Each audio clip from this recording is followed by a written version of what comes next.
Hello, YTPC. Ethan, Parsimonious Piper here. My voice is coming back. Today, I have a rather unparsimonious pipe. Look at that. That is a 3-star pipe by Lee Indian head. Let's take a closer look. First, I want to show you the damage that was on this when I got it. This is what the stem looked like. A huge chunk taken out of it. I sent this off to Tim West and had him do the repair on it, and we'll get to that in just a sec. When he got it back to me, you can see this baby is clean. He scrubbed this up. The carving on this is very finely detailed. It's just as lovely as the Chinese warrior that I have. You see from the side the detail in the headdress and the beautiful curve of this stem. This is a completely new stem that Tim made for this pipe, and it matches the curvature of the original just exactly. He did a wonderful job on that stem. Looking at this from the top, you see those 3 stars. Those are the metal inlaid stars that were on the original stem. Tim West even took those stars from the original stem and transplanted them right into this pipe so that you really can't tell that this is not original. Little view from behind shows the detail even there, that the back of this, the head, even has hair on it. More of that side detail.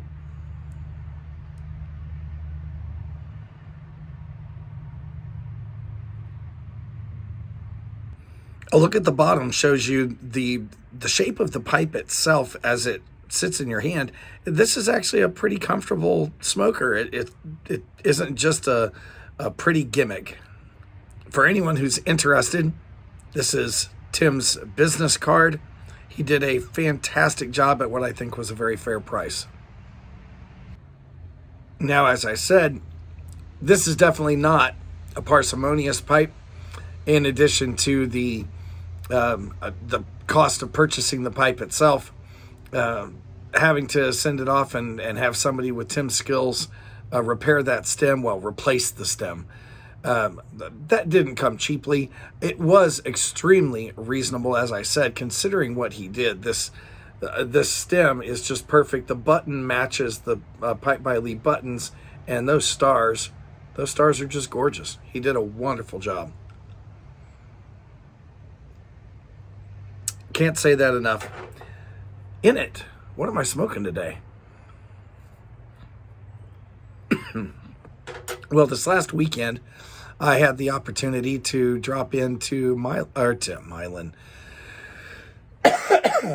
This cough is still killing me.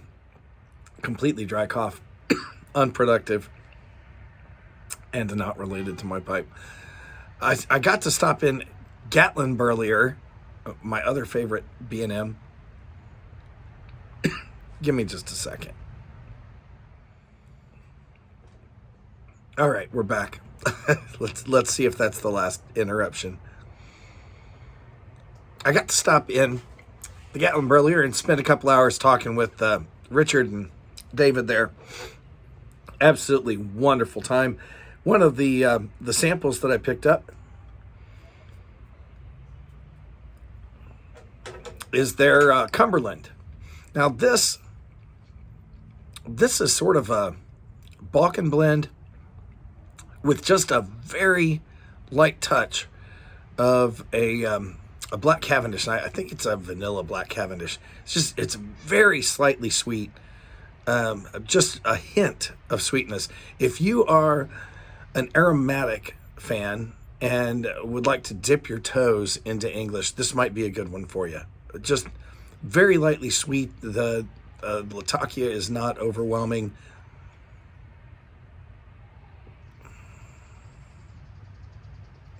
Very nice. I like that. I definitely like that. Oh, what else did we get to do this last week? Well, my wife and I celebrated our 31st wedding anniversary. And in doing so, we spent a night in Forest City in North Carolina, which is a very Christmassy town. Lots of lights, and etc. Had a wonderful meal there thanks to a recommendation from Robert, ENA's dad, who lives down in that general area. Fantastic restaurant. Got to stop into a couple of little junk stores and managed to find a couple of things. Found an old Mac Baron's Golden Extra Ready Rubbed tin. What I need to do is see if I can figure out any way to discern a date for that. Now, something else that I picked up, and this one is not in as good a shape. What I need to do is take this half and half can and just very lightly wash it. I don't want to remove any more of the paint. Obviously, this is an old can. You'll notice right around here in the middle, this can, when it was in new condition, this can would collapse to half that size. It's a pretty nifty expanding can. And I need to get back in touch with one of the gentlemen there at Gatlin Burlier who was telling me about these half and half tins. I need to ask him if he can date it any more specifically. I believe he said that these tins came about somewhere around the end of World War II. But I need to go back and have him fill me in on that. But fun finds when you do manage to stumble across something like that in the junk shop.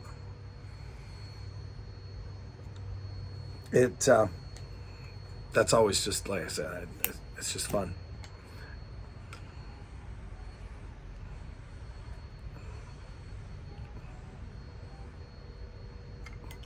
So to be able to celebrate your anniversary and get a good meal and a couple of finds in the junk shop and drop into the Gatlin Burlier all in the same weekend. What a great weekend. On top of that, Bama had a crushing win,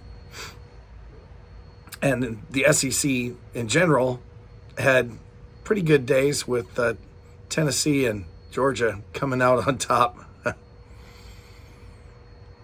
Georgia didn't so much win as hold on. Felt sorry for that kicker, gotta tell you.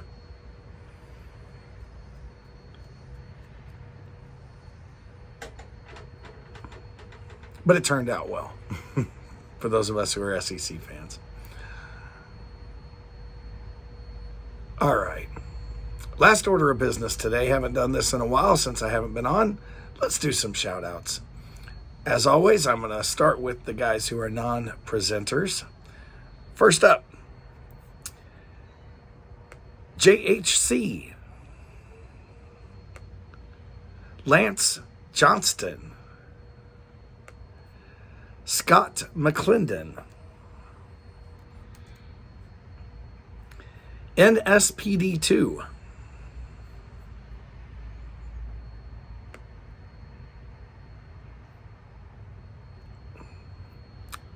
The Bitterzoet, and Silverbird 901. Thank you, gentlemen, for supporting the channel, for supporting the YTPC in general, for dropping by and leaving me and other folks comments. That helps drive the content generation. Really do appreciate that. Last two for today are both presenters and relatively new presenters. So their links, as always, will be down below. Drop by, sub them, give them a little encouragement. First up, HounDawg, HounDawg. Thank you for your sub. I think you're going to like his channel.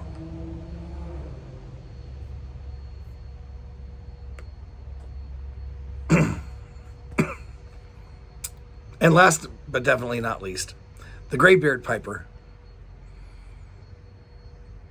He's got almost 100 subs. Let's see if we can push him there this week. Again, thank you for your support of the channel. And hopefully we can drive some more folks over to you to let them get to know you guys better. And drag you fully into the community. It would be awesome if you guys would do that for us. With that, My voice is starting to fade again. I'm going to enjoy the rest of this pipe. Y'all light something you like. Enjoy your evening as the light fades.